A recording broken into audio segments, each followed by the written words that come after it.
এবার চলে যাচ্ছি অন্যান্য প্রসঙ্গে। কানাডার রাজধানী অটোয়াতে শুরু হয়েছে জাতিসংঘের পরিবেশ কর্মসূচির আন্তর্জাতিক সম্মেলন আইএনসি চতুর্থ অধিবেশন। প্লাস্টিক দূষণের অবসানে বৈশ্বিক চুক্তিতে সম্মত হওয়ার উপর জোর দিচ্ছেন এখানে আসা সরকার সংশ্লিষ্ট কর্তা ব্যক্তি আর বিশেষজ্ঞরা। প্লাস্টিক দূষণের কারণে মারাত্মকভাবে ক্ষতির তালিকায় থাকা অন্যান্য দেশকে সঙ্গে নিয়ে প্রতিশ্রুতি বাস্তবায়নে উন্নত দেশগুলোকে চাপ দেওয়া হবে বলে জানিয়েছেন পরিবেশ বিষয়ক মন্ত্রী সাবের হোসেন চৌধুরী। কানাডার অটোয়া থেকে আরো জানাচ্ছেন শারমিন নেরা।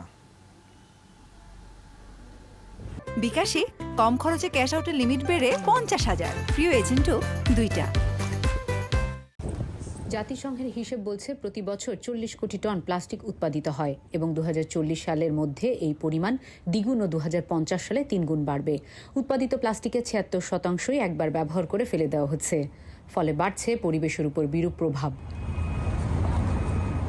অবস্থা এমন যে শুধু এই বিষয়কে গুরুত্ব দিয়ে আলোচনায় বসতে হচ্ছে জাতিসংঘের তত্ত্বাবধানে।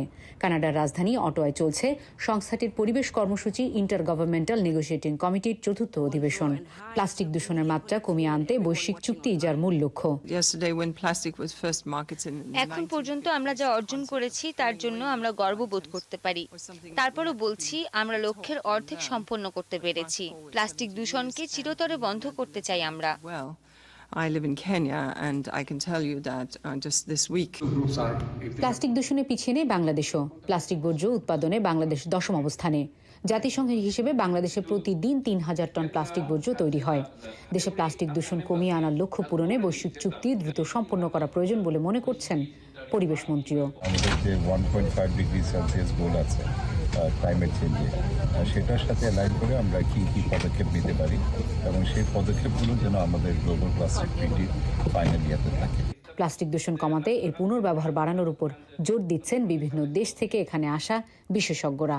সমুদ্রে প্লাস্টিক দূষণ কমাতে যদি কোনো চুক্তি হয় তা হবে 2016 সালে প্যারিসে অনুষ্ঠিত হওয়া জলবায়ু সম্মেলনের পর পরিবেশগত অন্যতম গুরুত্বপূর্ণ কোনো চুক্তি। এখানে শেষ নয়, আসন্ন নভেম্বরে বুসানের 5ম অধিবেশনের মধ্য দিয়ে চুক্তি এবং সেটি বাস্তবায়নের উপর জোর দেওয়া হবে বলছেন চতুর্থ সম্মেলনে অংশ নেওয়া অংশীজনেরা। শারমিন নেরা, একাত্তর, অটোয়া, কানাডা।